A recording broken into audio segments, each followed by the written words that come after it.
dina permettre ñu jël en compte et la protection sociale et les autres points yi nga xam ni soulevé nga ko. Le problème majeur bi nga xam ni moom moo am culture mooy son financement. Une fois que wax naa la site historique, le problème c'est le financement de la culture. Dans tous les pays yi culture am doole financement bi dafa spécifique. Culture kenn mënu ko financer comme beneen activité, artiste bi aussi mënoo ko jël en compte comme un agent économique yi nekk ci yeneen secteur mënul nekk. ñun le mécénat au Sénégal amul y a pas un statut du mécénat te ñooñu moo mën a nekk ñoo xamante ni mën nañoo dugal xaalis tout en sachant que l'État day défiscaliser loolu c'est une source boo xam ne on ne l'utilise pas assez. beneen bi nekk mooy l'implication des banques fii banque du financer par exemple les films beaucoup de difficultés bi ñu am mooy tous dépendent des fonds de l'État te fonds bi bëriwul. Pourtant on a des films yoo xam ni ça remporte des prix à l'international chaque fois on a toujours des prix et les salles de cinéma sont remplies. Banques yi donc suñu leen poussé ba ñu comprendre ni les films là sont bankable je pense que ñoom dinañ ci dugg jël ko. Loolu c'est extrêmement important ñu régler la fiscalité le financement innovant génne ko par les banques wax aussi le mécénat loolu bu ñu ko amul on va être extrêmement limité. Ci wàllu culture aussi gis ngeen ni c'est un secteur bi dafa am potentiel mais comme li may wax l'infrastructure n'existe pas à part Dakar doo gis fenn fu am salle de cinéma à part Dakar dafa mel ni les autres amuñu droit à la culture. Salle de cinéma Dakar yi c'est quasiment dafa fees a fees même je parle de Dakar centre-ville boo demee ci banlieue amul. C'est ça les enjeux il faut que ñu am une politique boo xam ni toutes les régions au moins dinañ am benn cinéma loolu li muy mën a indi ci activité bi parce que on peine à avoir nit ñi di tourner film yi yéen a ngi wax acteurs yi ñu ngi Kër Massar ñu ngi fi mais tant que l'offre film yi ñu war a tourner yépp bëriwul forcément acteurs yi du bëri ci ñoom débouché mais si on avait des salles de cinéma partout nga xam ni ku def film nit ñi mën a seetaan et cetera loolu moom mooy dundal secteur bi kooku c'est un grand problème pour culture ñu am les salles de cinéma. Beneen problème bi nga xamante ni c'est extrêmement important te ñun ñu bëgg ko lancer pour développer vraiment suqali le secteur ñun la culture dañoo war a participer à une chose essentielle c'est soutien aux politiques mémorielles. Xam nga je donne un exemple ça a été lancé récemment le livre blanc sur Thiaroye. Tout de suite ñun en tant que ministère de la culture qu'est-ce qu'on veut faire? On va lancer un appel à projet de dire on a un livre blanc qui est la version officielle de l'histoire de Thiaroye du Sénégal on l'assume mais pour ñu véhiculer ko bu ñu bàyyee histoire bi nekk livre blanc mais ça va faire chou blanc au niveau de la mémoire des gens parce que duñ ko fàttaliku on lance un projet pour que ñu tourner ci benn film mu nekk l'histoire de Thiaroye dans sa version officielle telle que portée par l'État du Sénégal. Loolu amené ñu à une autre innovation bu ñu bëgg a dugal rapidement dans le domaine de la culture mooy ñu créer une chaîne culturelle propre au ministère boo xam ni ça prend culture tourisme artisanat loolu mooy permettre les sites touristiques yii ñu am ñu mën a am ak les diversités culturelles bi ngeen fi wax yéen ñëpp foisonnement culturel bi am ci dëkk bi une chaîne culturelle moom parce que les gens sont en demande de leur culture malheureusement ñun suñ télé yi y a que des trucs commerciaux la ñuy gën a lancer loo xam ni ça fait de l'audience mais peut-être amul benn valeur donc bu ñu ko defee da ngay gis Ushuaïa TV ñiy dem xam nañ c'est des chaînes yoo xam ni les gens peuvent y rester des heures di ko suivre il nous faut cette chaîne culturelle qu'on va lancer bientôt en collaboration avec le ministère de la communication. Donc bu ñu ñëwee un peu ci l'offre culturelle encore une fois on a besoin mais très rapidement au-delà de cette chaîne d'avoir une offre culturelle surtout ñi nga xam ni je remercie d'ailleurs les DG yi fi nekk de Sorano au Grand Théâtre il faut ñu am une programmation culturelle visible Grand Théâtre ak Sorano chaque week-end war nga faa mën a dem fekk fa une activité culturelle loolu c'est une offre culturelle boo xam ni il nous faut ñu sonn ci ñu teel koo defar sinon on aura beaucoup de problèmes. Je vais revenir rapidement sur le tourisme pour mën a am un peu de temps pour répondre aux questions. Question tourisme li ngeen ci wax bëri na nee naa c'est des problèmes structurels la ñu am avec le tourisme on a un problème de statistique kenn xamul ñaata touriste moo fiy dugg kenn xamul luy seen nationalité Du coup, pour nous avancer, c'est compliqué. On a prévu, avec peut-être le ministre des Finances, si nous avons un logiciel que l'hôtel d'utiliser, qu'on travaille avec la police de l'air et des frontières un peu, ce qui est l'équivalent du PAFENEN, nous avons au moins touristes. Pourquoi nous sommes intéressants? Parce que si on sait la nationalité des touristes, nous pouvons conquérir un marché et ces autres marchés, nous utilisons. Les Chinois, nous avons 10 millions de touristes. Nous avons sans problème, vous lever quelques problèmes spécifiques. Si vous avez les pays arabes, nous on a besoin, nous avons des immeubles, on a visité partout. Nous, ce qu'on cherche, c'est vraiment la spécificité. C'est un pays qui nous a mais on consomme le tourisme différemment des Européens. Donc, nous devons pour adapter cette offre culturelle. Donc, pour nous, c'est extrêmement important. Mais de façon globale, et ça me permet de répondre globalement sur la SAPCO et King Fat et Yoy Noir. Pour la SAPCO, c'est un problème majeur. Les députés,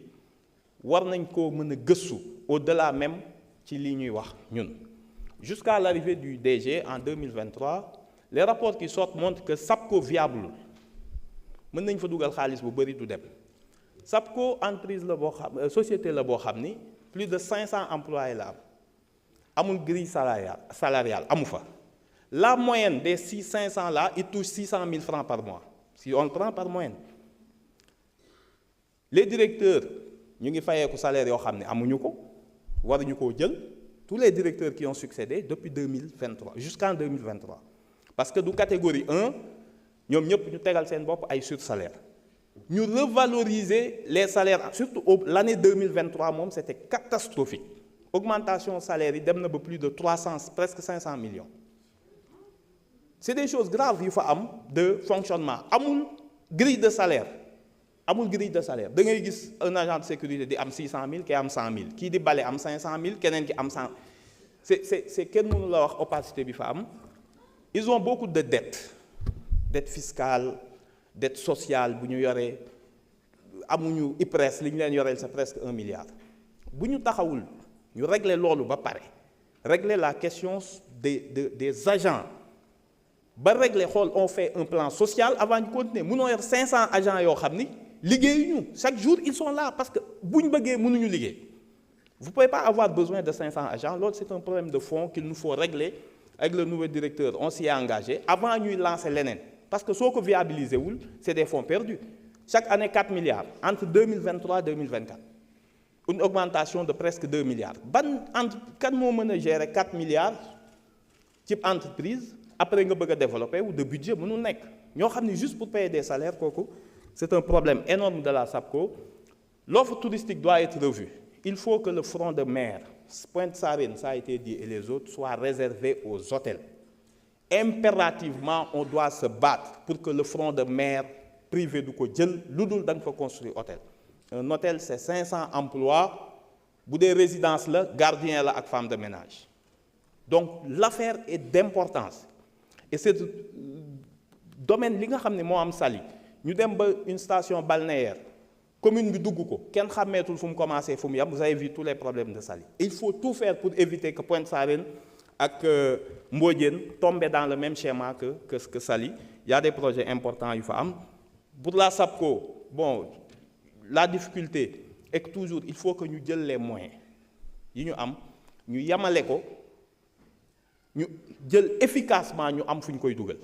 Pour promouvoir la destination Sénégal, il y a des freins. Le premier, c'est l'aérien. Tant que le secteur bobu changé, l'Europe a changé, c'est bien les Ryanair. Les billets d'avion sont passés de 400, 500 à 30 euros. Le Maroc, bien comprendre, il faut autoriser Ryanair, le pays est parti. C'est extrêmement important. L'aérien, c'est un problème. Après aussi, il y a faire une offre touristique. Les autres zones autour des îles du Saloum, le Fouta, le fleuve, nous utilisons le fleuve, ça a été dit avec fluvial, utiliser nous quoi. Amna zone yo xamni amul sax tourisme, bo fa démé et pourtant c'est des zones extrêmement importantes. Très rapidement pour ma ñëw ci artisanat. Artisanat, c'est le même problème qu'on a. On n'arrive pas à structurer. La formalisation, ça a été dit, par exemple, c'est l'un de nos plus gros problèmes. Boko xolé, c'est dispatché entre une dizaine de structures. Le ministère bi amna 4 structures formalisées. Nga génn le ministère de la formation professionnelle 3FPT day formalisé. ADPME day formalisé. FONGIP day formalisé. DER day formalisé. Et malheureusement, comme que amul schéma cohérent, dinañu japp ni formaliser un artisan moy outal ko NINEA. Mais une fois que amna NINEA, lan mo ci top? NINEA, ce n'est pas une preuve que si les banques doivent les financer. S'il n'y a pas une offre, donc on essaie d'aller les structures, trouver un seul schéma. Les opérateurs, mais au moins il y a un seul canevas. Nous pouvons enregistrer pour superviser. C'est un premier problème de l'artisanat. L'autre problème, c'est sur la Zampa. Ça a été dit, Zampa, c'était un excellent projet. Malheureusement, nous avons dimensionné, ça ne peut pas attirer les professionnels et les mécaniciens. Nous, ce qu'on essaie de faire, c'est de faire de la Zampa, changer le modèle. Audit le njëkk a lancé parce que c'était 2 phases de 15 milliards, mais qui ni bon pour nous inaugurer pour des raisons politiques, dañoo tibb ci première phase bi mottalee ko deuxième phase bu nekk benn affaire bu jaxasoo boo xam ni mënatoo xam lan mooy relever de la première phase ou la deuxième phase. À ce stade, on va arrêter jusqu'à ce que nous puissions. Mais de façon globale, le projet il est bon si nous changer. Et ce qu'on essaie de faire nous, c'est en plus yóbbu fa mécanicien yi ñu changer destination yenn yi ñu leen jox. On veut faire de la Zampa le plus grand parc automobile du Sénégal. Service yi ñu fa bëgg a yóbbu, c'est un contrôle technique avec le ministère des Transports. Ñu def fa un centre de contrôle technique. Ñu fexe ba waa port ni ñu kenn du wàccee ci pièces détachées lu dul ci Zampa bi. Ñu dugal ko fa. Ñu def fa un centre donc de pièces détachées, un centre de contrôle technique. Def fa aussi li gën a am solo mooy le plus grand centre bu ñuy jaayee voiture d'occasion. Foofu lay nekk ci Zampa bi. Comme ça Dakar mën nga koo vider kenn du fa exposé ti. Il y aura un site internet chaque week-end ce sera képp kuy jëndati oto da ngay xaar samedi jot nga daw ci Zampa ba. On veut vraiment changer ce concept là ba nga xam ne attractivité bi dina tax